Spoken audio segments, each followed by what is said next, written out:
ಮಾಜಿ ಸಚಿವ ಎಚ್ ಆಂಜನೇಯ ಹೇಳಿಕೆಯ ಬಗ್ಗೆ ಈಗಾಗಲೇ ಪ್ರಹ್ಲಾದ್ ಜೋಶಿ ಕೂಡ ಕಿಡಿಕಾರಿದ್ದಾರೆ. ಬಿಜೆಪಿಯ ಬೇರೆ ಬೇರೆ ನಾಯಕರು ಕೂಡ ಈಗ ಎಚ್ ಆಂಜನೇಯ ಹೇಳಿಕೆಗೆ ಸಾಕಷ್ಟು ಆಕ್ರೋಶವನ್ನು ವ್ಯಕ್ತಪಡಿಸ್ತಾ ಇದ್ದಾರೆ. ಜೊತೆಗೆ ರಾಮ ಮಂದಿರ ಉದ್ಘಾಟನೆಗೆ ಸಿಎಂಗೆ ಆಹ್ವಾನ ಕೊಡದೇ ಇರುವಂತಹ ವಿಚಾರಕ್ಕೆ ಸಂಬಂಧಪಟ್ಟಂತೆ ಕೂಡ ಎಚ್ ಆಂಜನೇಯ ಹೇಳಿಕೆಯನ್ನು ಕೊಟ್ಟಿದ್ರು.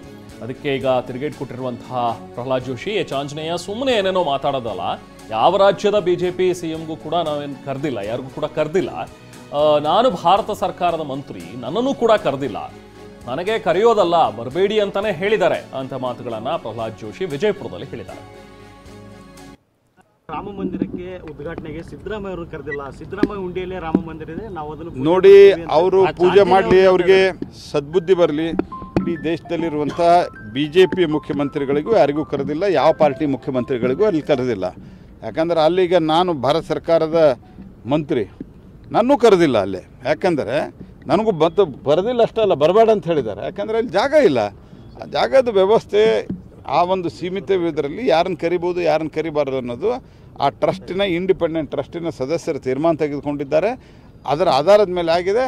ಅದರೊಳಗೆ ನೀವು ರಾಜಕಾರಣ ಮಾಡೋಕೆ ಅರೆಸ್ಟ್ ಮಾಡಿರಿ ನಂಗಾರೆ ನೀವು ಇದು